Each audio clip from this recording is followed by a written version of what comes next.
For one unforgettable night a quarter century and 35 pounds ago, I was millionaire financier Ted Ammon, a name that would soon be overshadowed by tragedy. It was July 3rd, 1999, and I found myself as a 22-year-old cub reporter working for the East Hampton Star after a brisk surf session at Mecox Beach in Bridgehampton. I was drying off, reveling in the salty air and sun-soaked skin, when I happened to overhear a conversation between two men. They were discussing the urgent need to return home to prepare for a barbecue hosted by none other than Sean Diddy Combs, then famously known as Puff Daddy. At that time, Diddy was already a titan in the hip-hop world, his extravagant parties the stuff of legend, a world far removed from the humble beats of my day job. The air was thick with excitement, and I couldn't help but feel a rush of adrenaline at the thought of crashing one of his soirees. With the beach still lingering in my senses, I dashed to my trusty 1991 Volkswagen Jetta, its paint a faded shade of red, and sped toward Diddy's opulent 4,500-square-foot waterfront mansion in East Hampton. My only plan was to hang out outside, hoping to catch a glimpse of the celebrities as they arrived and jot down their names for a potential story. Little did I know that my night would unfold in ways I could never have imagined. As I arrived at the mansion, I was met with a flurry of activity. Fans, paparazzi, and curious onlookers lined the streets, their excitement palpable as they awaited the arrival of the night's illustrious guests. Clad in a wrinkled shirt I had hastily retrieved from the back seat of my car, I joined the throng along Hedgesbanks Drive, my heart racing with anticipation. It was then that fate intervened in the form of a striking blonde woman who approached me with an enticing proposition. "You want to get in?" she asked, her voice laced with a playful charm. Without hesitation, I replied, "You know it."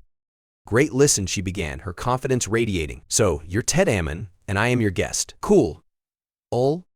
I could only nod in agreement, still taken aback by the unexpected turn of events. Just moments before, she had spotted my name on Ted Ammon 1 on Diddy's guest list while standing near a security guard, a piece of information she shared with a sense of pride.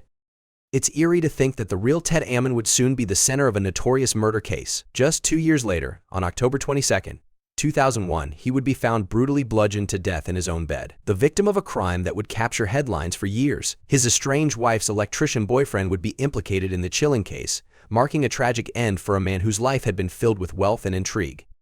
But on this sultry summer night in 1999, the only concern was getting past security, which we did with surprising ease. The attractive stranger led the way, and we headed straight for the backyard bar, ignoring the Mr. Softy ice cream truck parked in the driveway, a decision I would later regret. As we stepped into the backyard, I was immediately enveloped by a deafening soundscape of R&B music, which emanated from an impressive array of 20 speakers positioned throughout the expansive yard. At the DJ booth, I spotted Q-Tip from A Tribe Called Quest, spinning tracks that set the tone for the night.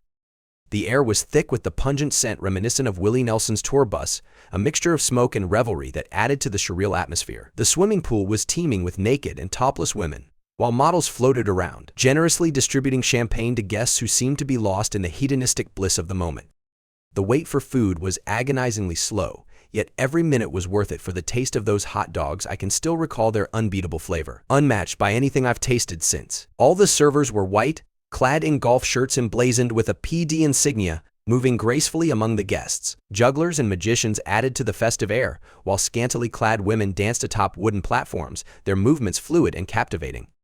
Amidst the revelry, Diddy himself was an ever-present figure, dressed in an immaculate white outfit, gold chains cascading around his neck like trophies from a victorious battle. He held a bottle of bubbly as he mingled effortlessly, posing for photos with an array of notable guests, including rapper Busta Rhymes, media mogul Russell Simmons, and even Ivanka Trump comedian Bill Bellamy, actor Tyson Beckford, and the iconic Baywatch stars Carmen Electra and Elisa Bridges also graced the party, each adding their own spark to the electric atmosphere.